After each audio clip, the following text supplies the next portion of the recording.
복된 설날 되시길 바라고 올해도 하나님 은총이 여러분의 가정에 넘쳐나시기를 바랍니다. 킹덤 스토리를 계속 해왔는데 킹덤 스토리는 1년에 48번 하게 되어 있습니다. 그래서 올해는 53주기 때문에 5번은 킹덤 스토리 말고 다른 걸 하는데 오늘 설날과 그리고 부활절 이런 절기에는 그게 맞춰서 하려고 생각하고 있습니다. 오늘 본문은 지난주에 우리 새벽기도 본문이었던 누가복음 중에서 한 곳을 선택했습니다. 우리가 성경을 읽다 보면 우리가 이미 가지고 있는 선입견 혹은 편견을 가지고 성경을 내가 보고 싶은 방식으로 보고 이해하는 수가 있습니다. 누가복음 4장도 그런 오해가 많은 본문인데 대표적인 오해는 예수님께서 40일 동안 광야에 금식 기도하러 가셨다 하는 것입니다. 그리고 금식 기도하러 가신 이유는 공사역을 시작하시면서 잘 준비하기 위해서 금식 기도를 하셨다 하는 것입니다. 우리가 무슨 큰일이 있을 때 기도하면서 준비하기 때문에 아마 예수님께서도 공사역을 위해서 금식 기도하시고 그리고 메시아로서 사역을 시작하신 것이 아닐까 그렇게 생각합니다. 물론 예수님께서는 사역을 위해서 늘 기도하셨고 제자들을 부르실 때 십자가에 달리시기 전에 중요한 일이 있을 때마다 금식하면서 기도하시기도 하시고 철야도 하시기도 하시고 그렇게 하셨습니다. 그러나 오늘 본문은 예수님께서 공사역을 준비하기 위해서 금식기도 하신 본문이 아닙니다. 왜냐하면 예수님은 이미 공사역을 시작하셨기 때문입니다. 예수님의 공사역은 요단강에서 요한에게 세례를 받는 것으로 시작이 됩니다. 왜냐하면 예수님은 개인적으로 세례를 받으실 필요가 없는 분입니다. 세례는 하나님 앞에서 죄와 더러움을 씻는 의식입니다. 예수님은 죄가 없기 때문에 세례를 받을 필요가 없는 분입니다. 그래서 요한이 자기에게 세례받으러 오는 예수님을 보고 깜짝 놀라서 아니 예수님, 제가 예수님께 세례를 받아도 시원찮을 터인데 예수님께서 왜 제게 세례를 받으러 오십니까? 그때 예수님은 이렇게 해서 하나님의 의를 이루자라고 말씀하셨습니다.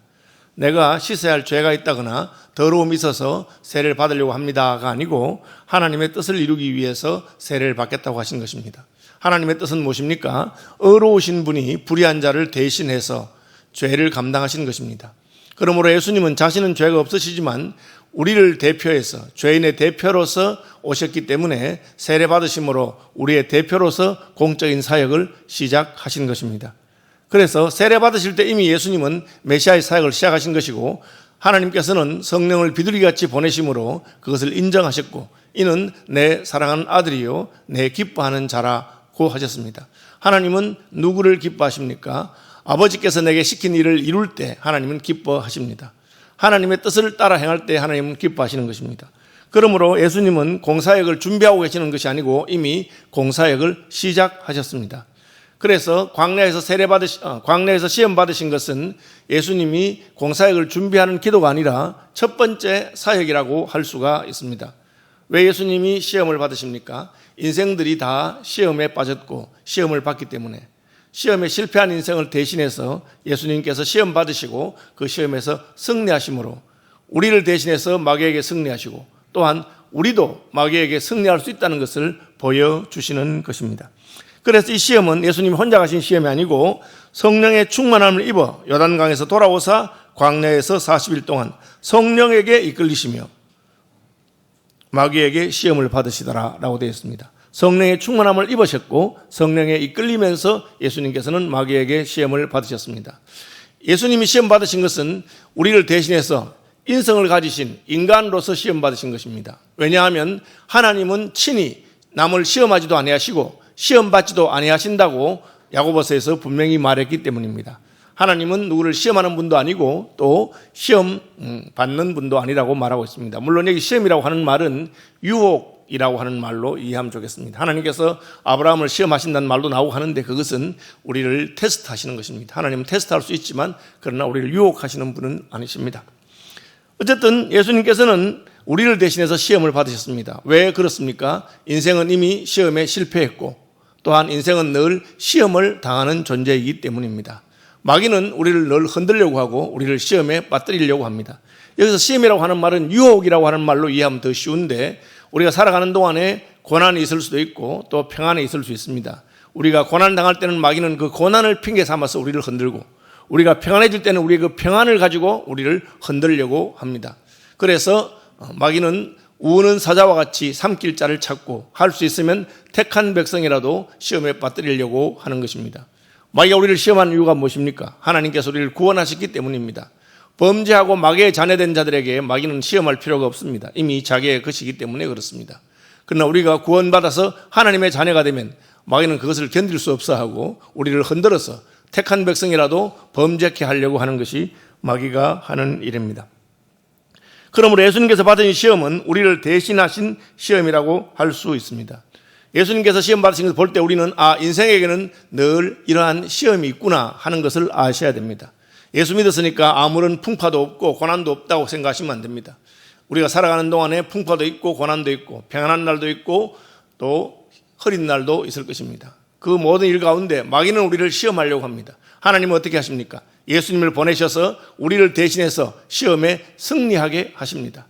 성령을 보내셔서 성령으로 하여금 우리를 도우시는 분이 하나님이십니다. 그래서 예수님께서도 성령의 충만함을 입으셨고 성령의 이끌림을 받으면서 시험에 승리하셨습니다. 성부, 성자, 성령을 우리는 삼위일체라고 하는데 그 한 본질은 같지만 그 위격은 성부 하나님이 1이고 성자 예수님이 2위입니다. 성령 하나님은 3위입니다. 그러므로 제2위이신 성자 예수님께서 3위이신 성령 하나님의 도움을 받으실 필요가 없습니다. 그럼 왜 성자 예수님께서는 성령 하나님의 도우심을 받고 충만함을 입고 이끌림을 받습니까? 우리를 대신해서 온전한 사람이 되셨기 때문에 그렇습니다.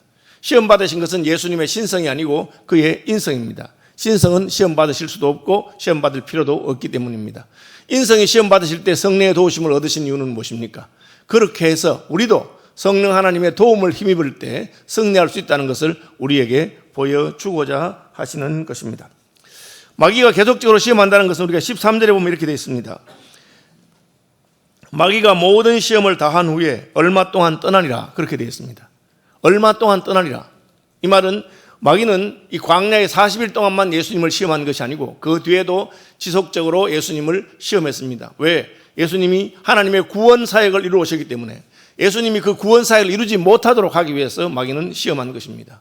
우리가 잘 아는 대로 예수님께서 십자가를 지시려고 제자들에게 내가 이제 가서 예루살렘에서 제사장들과 서기관들에게 잡혀서 십자가에 죽을 것이고 3일 만에 부활할 것이다. 그 말했을 때 베드로는 깜짝 놀라서 예수님을 말렸습니다. 예수님이 죽으시다니 이게 무슨 말입니까? 그때 예수님의 반응은 사탄아 내 뒤로 물러가라. 너는 나를 넘어지게 하는 자로다. 그렇게 했습니다. 가장 가까운 예수님의 제자에게조차 마귀는 들어가서 예수님을 시험하고 예수님이 십자가를 지지 못하도록 하려고 했습니다. 잘 아는 대로 예수님을 판 가룟유다에게 마귀가 가룟유다의 속에 들어가서 예수님을 팔았다고 그렇게 기록하고 있습니다. 예수님이 십자가에 달리실 때 가장 힘들었던 것 중에 하나는 자기를 사랑하고 자기가 기르고 훈련한 제자가 자기를 배반하는 것입니다. 그것 또한 양떼를 치리니 목자를 치리니 양의 떼가 흩어질 것이다 한 것처럼 예수님이 시험 받으실 때 제자들조차도 예수님을 배신하고 떠날 것을 예언한 구약이 성취된 것이기는 합니다. 어쨌든 예수님을 흔들고 시험하고자 하고 시험에서 졌어도 또 와서 흔들려고 한 마귀가 우린들 흔들고 시험하지 않을 이유가 전혀 없습니다. 그러므로 인생이 예수 믿은 다음에 나는 이제 아무런 유혹도 없을 것이고 시련도 없을 것이다 라고 생각하지 말고 예수 믿었기 때문에 이제부터 마귀가 우리를 흔들려고 하고 시험할 것이라고 생각하시는 것이 옳습니다. 명절이 되면 집안마다 제사 문제 때문에 어려움을 겪게 되는데 예수 믿지 않을 때 집안에는 문제가 없습니다. 그런데 한 사람이 예수 믿으면 그것 때문에 여러 가지 불만과 또 원망과 그리고 탓을 하는 것을 보게 됩니다. 우리 집안이 평안했는데 네가 예수를 믿어서 종교가 바뀌어서 우리 집안에 어려움이 왔다. 그런 식으로 말하는 사람들이 종종 있습니다. 여러분 그런 일 당할 때 원망할 것이 아니라 내가 예수 믿으니까 드디어 나를 흔들려고 하는 마귀의 시험이 있구나. 그렇게 생각하시면 좋겠습니다. 예수님께서는 시험 받으심으로 우리의 대표가 되셨고 시험에 승리하심으로 그 승리를 우리에게 주신 것을 알 수가 있습니다. 그럼 마귀는 어떤 방식으로 예수님을 시험했느냐? 첫째, 광야에서 40일 동안 금식하신 예수님께 시험을 해옵니다. 예수님이 금식하신 이유는 무엇입니까? 아담 하와가 범죄한 그 실패한 시험을 놓고 어떤 이들은 이렇게 말합니다. 하나님이 사람을 좀 잘못 만드신 것 같아. 제대로 잘 만들었으면 선악과를 따먹을 이유가 있나? 마귀의 유혹에 넘어갈 이유가 있나? 그렇게 말합니다. 그런데 예수님께서는 하나님이 아담 하와를 잘못 만들어서 시험에 빠진 것이 아닌 것을 보여줍니다. 왜? 아담 하와는 부족함이 없는 에덴 동산에서 모든 것을 다 먹을 수 있는데 오직 하나 먹지 말라고 한 그것을 따먹었습니다. 예수님께서는 자그마치 40일 동안 금식하셨으면서 그렇게 배고픈 가운데 시험을 받았어도 마귀의 유혹에 넘어가지 않냐고 승리하신 것을 보여줍니다. 그것은 하나님이 사람을 잘못 만든 것이 아니라 사람이 스스로 마귀의 유혹에 빠져서 선택했다는 것을 보여주는 것입니다. 첫 번째 시험은 무엇입니까? 마귀가 예수님께 와서 내가 만약 하나님의 아들이라면 왜 이렇게 굶고 있느냐 하는 것입니다. 네가 하나님의 아들이라면 이 돌로 떡을 만들어 먹어라 그렇게 말하고 있습니다. 마귀는 우리의 정체성을 흔드는 질문을 합니다. 너 예수 믿지 않느냐? 근데 내게 왜 이런 어려움이 있느냐? 너 지금 광야에서 뭘 하고 있느냐? 하나님을 섬기는데 왜 하나님께서 너에게 이런 곳으로 인도하시고 너에게 왜 때를 따라 먹을 것을 주시지 않느냐? 그렇게 말하고 있습니다. 그러면서 돌로 떡을 만들어 먹어야만 너는 하나님의 아들로 인정될 것이라고 말하고 있습니다. 이것은 마귀의 거짓말입니다. 예수님께서는 마귀에게 자신이 하나님의 아들인 것을 증명할 필요가 전혀 없습니다. 자신이 하나님의 아들이기 때문에 그렇죠. 오늘날 우리도 마찬가지입니다. 너 예수 믿고 하나님이 내 아버지라면 내게 왜 이런 어려움이 있느냐 할 때 여러분 그 말에 대꾸할 필요가 전혀 없습니다. 우리가 하나님의 아들인 것을 마귀에게 증명할 필요도 없고 사람들에게 증명할 필요도 없습니다. 하나님이 우리를 자기 자녀로 인정하셨기 때문에 우리는 하나님의 자녀가 된 것입니다. 예수님이 광야에 시험 받으러 가기 전에 하나님께서는 이미 예수님에게 그 말씀을 하셨습니다. 예수께서 요단강에서 요한에게 세례를 받고 물에서 올라오실 때 하늘에서부터 음성이 있었습니다. 성령이 비둘기 모양으로 내려왔습니다. 그러면서 이는 내 사랑하는 아들이요 내 기뻐하는 자라. 하나님께서는 이미 예수님께서 자신의 사랑하는 아들이고 기뻐하는 자라는 것을 만천하에 공포하셨습니다. 그러니까 마귀는 그것을 알고 있습니다. 예수님이 방금 그 말을 들은 것을 알고 있습니다. 그런데도 와서 내가 만약에 하나님의 아들이라면 왜 이렇게 하고 있느냐라고 말합니다. 이것이 마귀의 전략입니다. 자꾸 말을 해서 우리로 하여금 분명한 사실도 의심하게 만드는 것입니다. 오늘 공산당들이 그런 전략을 쓰죠. 틀린 말이라도 자꾸 말하다 보면 그 말이 옳은 것처럼 넘어가게 되는 것입니다. 그것이 말의 힘입니다. 너 하나님의 아들 맞아? 하나님의 자녀라면 너 예수 믿는데 왜 이런 어려움이 내게 닥치냐? 그렇게 말하는 것입니다. 그 말에 귀를 기울이면 흔들리게 됩니다. 하나님이 동산에 있는 모든 나무의 실과를 먹지 말라고 하더냐?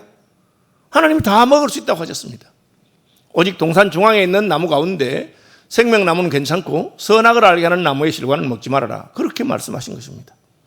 그런데 너 보고 먹지 말라고 했다면서? 그렇게 말합니다. 아니다, 먹어도 괜찮은데 선악과만 안 먹으라고 하셨어요. 왜냐하면 그거 먹으면 죽을지 몰라. 안 죽어. 그거 먹는다고 왜 죽겠어? 하나님이 분명히 죽는다고 했는데도 불구하고 먹어도 안 죽는다고 저거 말합니다. 그 자꾸 들으니까 먹어도 괜찮을 것 같은 생각이 듭니다. 그것이 마귀가 하는 방식입니다. 우리의 정체성을 흔듭니다. 네가 하나님의 자녀야? 하나님 널 사랑하시긴 사랑하시는 거야? 그렇다면 왜 너에게는 이런 어려움이 닥치느냐? 그렇게 말합니다. 여러분, 하나님이 우리를 사랑하시는 것은 우리가 어려움을 당하거나 당하지 않거나 상관이 없습니다. 바울 사도는 로마서에서 이 위대한 진리를 분명하게 말하고 있습니다. 환난이나 핍박이나 위험이나 기근이나 적신이나 칼이나 그 무엇이라도 그리스도 예수 안에 있는 하나님의 사랑에서 우리를 끊을 자가 없다. 그렇게 말했습니다. 하나님이 이미 우리를 사랑하셔서 자기 아들 예수를 우리를 위해 주시고 십자가에 죽게 하셨습니다. 이미 하나님은 자신의 사랑을 증명하셨습니다. 이미 하나님은 우리에게 내가 너의 아버지라고 영접하는 자 곧 그 이름을 믿는 자들에게는 하나님의 자녀가 될 것이라고 선포하셨습니다. 그럼에도 불구하고 자꾸 마귀는 와서 네 하나님의 아들이 아닌 것 같아. 네가 하나님의 아들이라면 왜 너에게 이런 어려움이 있을까? 그렇게 말합니다. 환경을 가지고 우리가 광야에 처해 있는 것을 가지고 흔드는 것이 마귀가 하는 방식입니다. 마귀의 이 유혹에 예수님께서는 단호하게 말씀하시는데 구약 성경 신명기 말씀을 인용하셨다고 되어 있습니다. 예수께서 대답하시되 기록된 바 사람이 떡으로만 살 것이 아니라 신명기 말씀은 신명기 8장 3절에 있는데 여러분 성경 난회주에 보면 기억해서 이렇게 인용했다고 되어 있을 것입니다. 예수님 지금 광야에 계십니다. 예수님만 광야에 계신 것이 아닙니다. 이스라엘 백성들은 40년 동안 광야에 있었습니다. 예수님은 40일 광야에 있었지만 이스라엘 백성은 40년 동안 광야에 있었고 그 광야에서 농사를 지을 수도 없었고 먹을 것이 없었습니다. 그런데 하나님은 그들을 광야로 이끄셨습니다. 자칫 생각한다면 우리를 좋은 곳으로 데려간다고 하시더니만 왜 우리가 광야에서 이렇게 방황하고 있을까?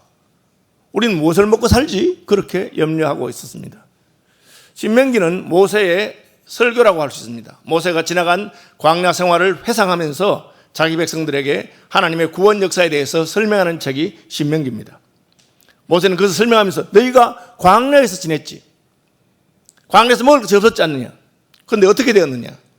하나님께서 하늘에서 만나를 내리셔서 너희가 먹고 살지 않았느냐. 하나님께서 만나를 주신 이유가 무엇이냐. 사람이 떡으로만 사는 것이 아니고 하나님의 입에서 나오는 모든 말씀으로 사는 것을 가르쳐 주기 위함이다. 너희는 하나님께서 책임지는 백성이다. 아니 농사도 짓지 못하는 이 광야로 우리를 이끌어서 도대체 우리를 보고 무엇을 먹고 살란 말인가. 그런 불평할 필요가 없다.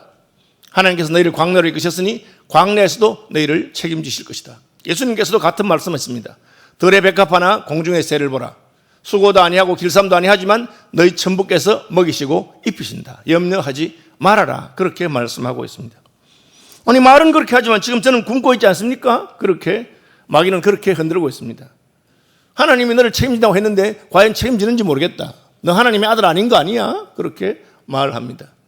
그러나 예수님께서는 너의 말에 내가 넘어갈 것이 아니고 하나님의 사랑을 나는 의심하지 않는다. 하나님의 나를 신뢰하는 것을 믿는다. 그렇게 말하고 있습니다. 여러분 오늘날도 굶어 죽는 사람들이 있습니다. 아프리카에나 혹은 북한 땅이나 전쟁이 있는 곳에나 인생들 가운데서는 서로 뺏고 뺏기 때문에 곡식이 없어서 굶기도 하고 굶주리는 사람들이 있습니다. 많은 사람들이 지금도 식량이 없어서 굶어가고 있습니다. 그것이 하나님께서 우리를 사랑하지 않는다는 표시가 아닙니다. 그것은 인생이 욕심을 내고 서로 자기 것을 취한다는 뜻이죠.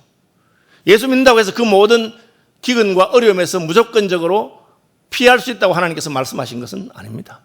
하나님께서는 그런 기근이나 환난이나 핍박이나 어떤 것이 온다고 하더라도 내가 너를 사랑한다 하는 것입니다. 그리고 너의 삶과 죽음은 하나님의 손에 달려있고 하나님이 책임지신다 하는 것입니다. 우리가 살아가는 날 동안에 어려움이 있을 수도 있습니다. 힘든 날이 있을 수도 있습니다. 그때 예수님께서는 사람이 떡으로만 사는 것은 아니다. 먹을 것이 많으면 이 땅에서 배부를 수 있겠지만 그렇다고 해서 그것이 우리의 영생을 보장하는 것도 아니다. 나는 하나님께서 내 아버지 된 것을 믿고 사나 죽으나 내 영혼이 하나님의 손에 달리는 것을 믿는다. 그것이 믿는 사람이 해야 될 고백입니다. 예수님께서는 그렇게 말씀하셨습니다. 너 하나님의 아들이라면 왜 광야에서 굶어 40일을 굶고 있느냐? 너 하나님의 아들이니까 빨리 돌로 떡을 만들어 먹어라.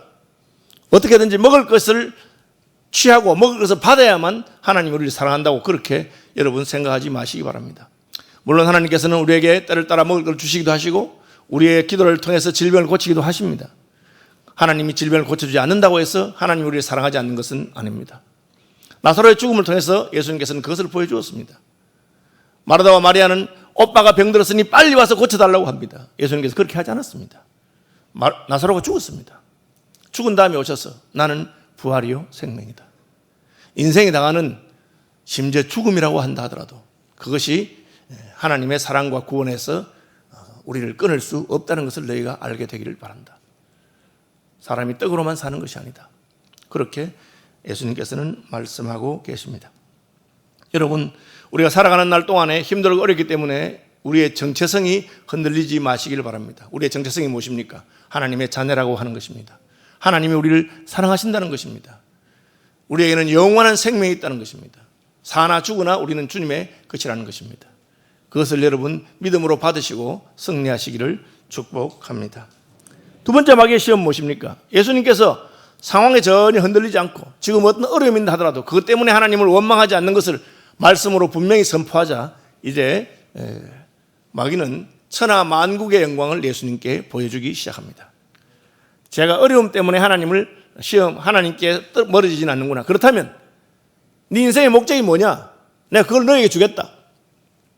천하 만국의 부귀와 영화와 권세와 모든 것을 너에게 주겠다. 그렇게 말하고 있습니다. 그러면서 내게 절만해라. 그렇게 말합니다. 여러분, 이 아주 모순적인 거예요.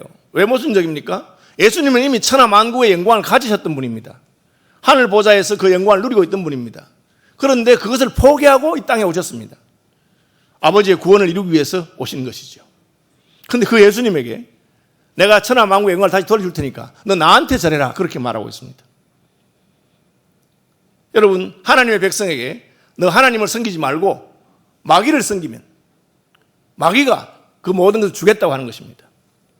예수 믿는 사람들 가운데서도 이 천하 만국의 영광의 마음이 흔들리는 분들이 종종 있습니다. 그런데 그것이 무엇을 말하는가를 잘 알아야 됩니다. 천하 만국의 영광을 얻기 위해서 마귀에게 절하라고 하는 것입니다.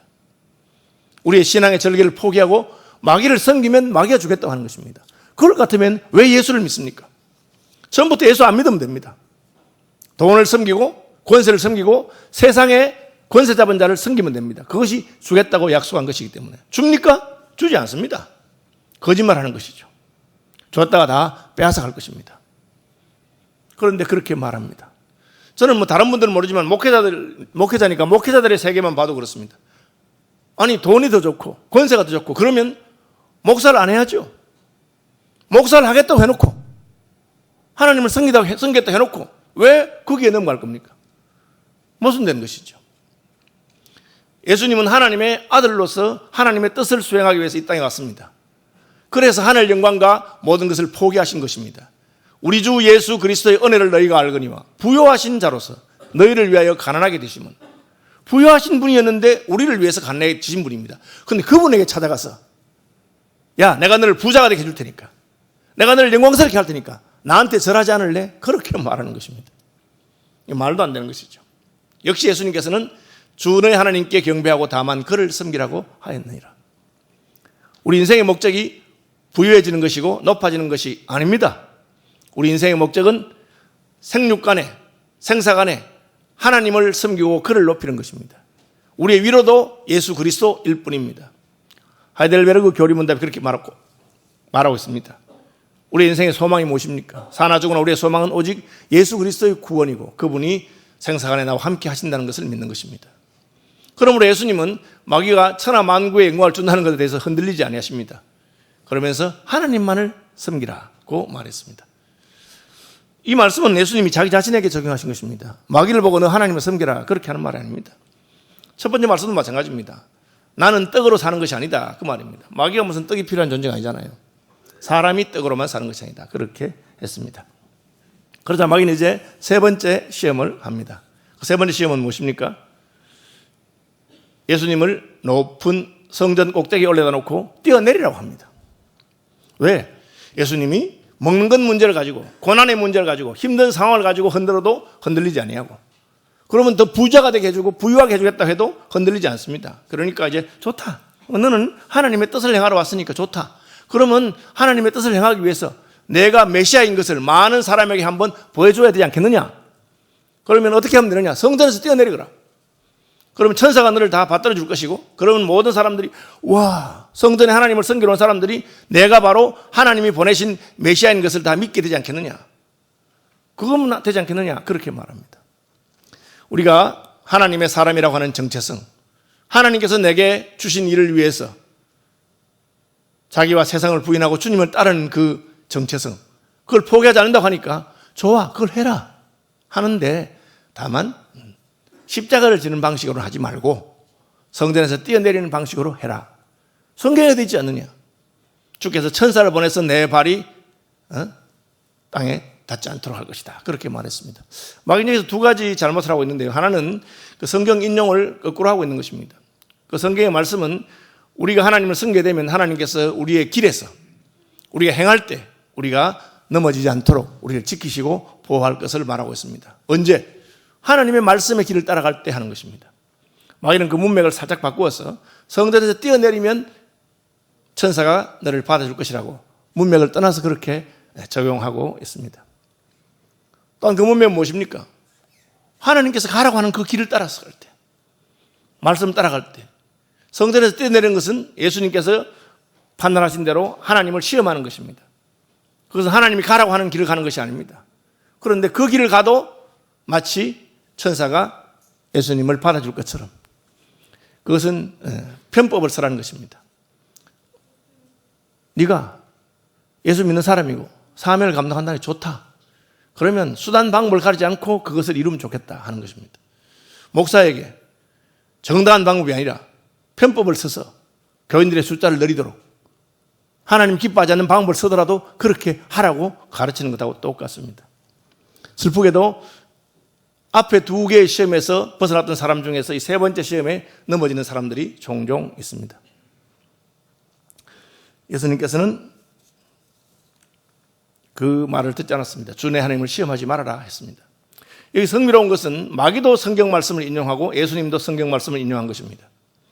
차이는 무엇입니까? 마귀는 성경 말씀의 문맥을 떠나서 자기가 인용하고 싶은 대로 막 인용합니다. 오늘날도 어떤 이단에 빠진 사람들은 성경 말씀을 이야기하면서 하나님 백성들을 넘어뜨리려고 합니다. 우리 어떻게 해야 됩니까? 그 말씀이 바로 인용되어 있는지, 그 말씀의 원래의 뜻이 무엇인지를 우리가 잘 분별할 수 있어야 됩니다. 제가 늘 여러분들에게 주일 예배만 참석하는 것으로 충분하지 않고 하나님 말씀을 개인적으로 공부하고 또 그룹으로 모여서 공부하는 것이 필요하다 하는 것이 바로 그 이유입니다.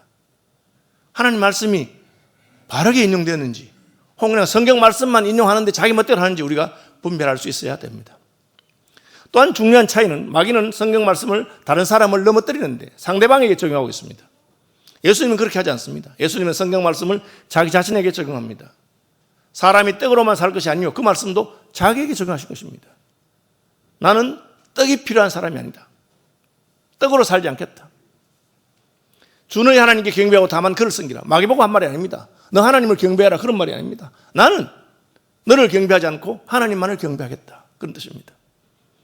성전에서 뛰어내려라 똑같습니다. 주 너희 하나님을 시험하지 말라 하셨나이다. 나는 하나님을 시험하지 않겠다 그렇게 한 것입니다. 마귀는 이 시험에 패했고 그는 예수님을 떠났습니다. 놀라운 사실은 그가 잠깐 떠나고 다시 돌아와서 언제라도 예수님을 흔들려고 하는 것입니다. 왜? 예수님께서 하나님이 기뻐하시는 사명의 길, 구원의 길을 가고 있기 때문에 할 수 있으면 그것을 막고자 하는 것입니다. 우리가 믿음을 따라서 하나님이 기뻐하는 길을 갈 때 마귀는 우리를 흔들려고 할 것입니다. 때로는 우리 환경을 가지고 우리를 원망하고 불평하게 만듭니다. 야, 너 하나님이 잘했는데 왜 이렇게 살아? 너 사는 게 너무 구질구질하지 않니? 하나님 진짜 너를 사랑하시는 거야? 그렇게 흔듭니다. 여러분, 그때 저와 여러분의 믿음이 흔들리지 않기를 바랍니다. 이미 하나님 우리를 사랑하신다 하셨고 아들을 십자가에 죽이심으로 우리를 향한 자기의 사랑을 확정하셨습니다. 우리가 아직 죄인 되었을 때 예수 그리스도께서 십자가에 죽으심으로 말미암아 우리를 향한 하나님의 사랑이 증명되었다고 로마서는 분명히 선포하고 있습니다. 하나님께서 이미 천국에 좋은 것을 약속하셨음에도 불구하고 우리가 하나님이 허락하지 않은 방법으로 그것을 취하려고 해서는 안 됩니다. 야고보는 말하기를 속지 말아라. 모든 좋은 것은 위로부터 빛들의 아버지께로부터 내려온다. 그렇게 말씀했고 베드로는 모든 육체는 풀과 같고 그 모든 영광은 풀의 꽃과 같다고 했습니다. 이 땅의 영광과 부귀와 그런 것 때문에 영원한 것을 놓쳐버리지 마시길 바랍니다. 예수님께서는 마귀의 유혹에 그렇게 말했습니다. 천하만국의 영광보다 더 중요한 것은 오직 하나님을 섬기고 그를 경배하는 것입니다. 왜? 하나님께서 가장 좋은 것을 우리에게 주실 것이기 때문입니다. 예수님이 시험을 승리하신 방법은 무엇입니까? 첫째는 성령의 충만함을 받은 것입니다. 예수님은 시험 받으러 갈 때 성령의 충만함으로 시험을 이기셨다고 되어 있습니다. 왜요? 우리도 그렇게 해서 시험에 이길 수 있기 때문입니다. 예수님은 성자 하나님이시기 때문에 자기의 능력으로 충분히 마귀를 이길 수 있습니다. 그러나 그렇게 하지 않으시고 성령의 충만함을 입고 성령의 인도하심을 받아서 승리한 것을 보여주었습니다. 예수님께서 귀신을 쫓아내실 때도 내가 만일 하나님의 성령을 힘입어 귀신을 쫓아내는 것이면 하나님의 나라가 이미 너에게 임하였느니라 그렇게 말씀하십니다. 왜요? 그는 사람의 대표로서 하나님의 백성들이 어떻게 살면 마귀에게 이길 수 있는가를 보여준 것입니다. 성령을 따라 행하라. 그러면 육체의 욕심을 이루지 아니할 것이다. 그렇게 말했습니다. 여러분, 마귀의 유혹에서 승리하고 싶으면 성령 충만한 삶을 사시기를 바랍니다. 우리가 마귀와 싸워서 되는 것이 아닙니다. 어떻게 하면 내가 성령으로 충만한 삶을 살까? 성령 충만한 삶을 사는 방법은 무엇입니까? 성령은 하나님의 영이요 예수님의 영입니다. 여러분, 예수님과 가깝게 교제하고 성령은 성경 말씀을 영감하신 분입니다. 그래서 하나님의 말씀을 가까이 할 때 우리는 하나님의 영으로 충만하게 됩니다. 그때 우리는 분별하는 마음이 생깁니다. 아, 저놈이 입으로는 성경 말씀을 주장하지만 거짓말자이구나. 우리를 미혹하고 속이려고 하는 존재구나 하는 것을 알게 됩니다. 또한 예수님께서는 성경 말씀을 늘 자기 자신에게 적용하시고 이 상황에서 내게 가장 적절한 말씀이 무엇인지를 알고 분별하는 분이었습니다. 우리가 하나님 말씀에 익숙한 일꾼이 될 때 우리는 마귀의 유혹을 물리칠 수가 있습니다. 왜? 하나님의 말씀은 살았고 운동력이 있기 때문에 영과 혼과 관절과 골수를 찔러 쪼개고 마귀의 세력을 물리칠 수 있는 힘이 있습니다. 내가 처한 이 상황에서 하나님께서 내게 주시는 말씀이 무엇인지를 여러분 알게 되기를 바랍니다. 성경 말씀을 잘 연구하고 살피고 들은 말씀을 마음에 되새김질하고 그 말씀이 그러한가 묵상할 때 우리는 우리가 처한 형편에서 하나님의 말씀이 무엇인지를 깨닫게 될 것입니다. 잘 깨닫지 못할 때는 기도하면 됩니다. 하나님, 저는 이런 형편에 있는데 하나님께서는 제가 지금 어떻게 하면 좋겠습니까? 저를 가르쳐 주십시오. 그러면 하나님께서는 부르짖는 자에게 하나님의 뜻을 보이시고 깨닫게 하시는 것입니다. 그래도 우리가 실패하고 좌절하고 마귀의 시험에 넘어질 때 어떻게 하면 됩니까? 낙심할 필요가 없습니다. 우리는 실패하고 좌절했지만 예수님께서는 우리를 대신해서 승리하셨기 때문입니다. 예수님께서 우리에게 방법만 가르치시고 그냥 너희가 알아서 해라 하지 아니하시고 친히 우리를 대신해서 광야에서 시험을 받으시고 승리하셨습니다. 친히 우리를 대신해서 십자가를 지었습니다. 예수님께서는 우리의 본도 되시지만 우리를 대신해서 우리가 할 수 없는 걸 하신 것입니다.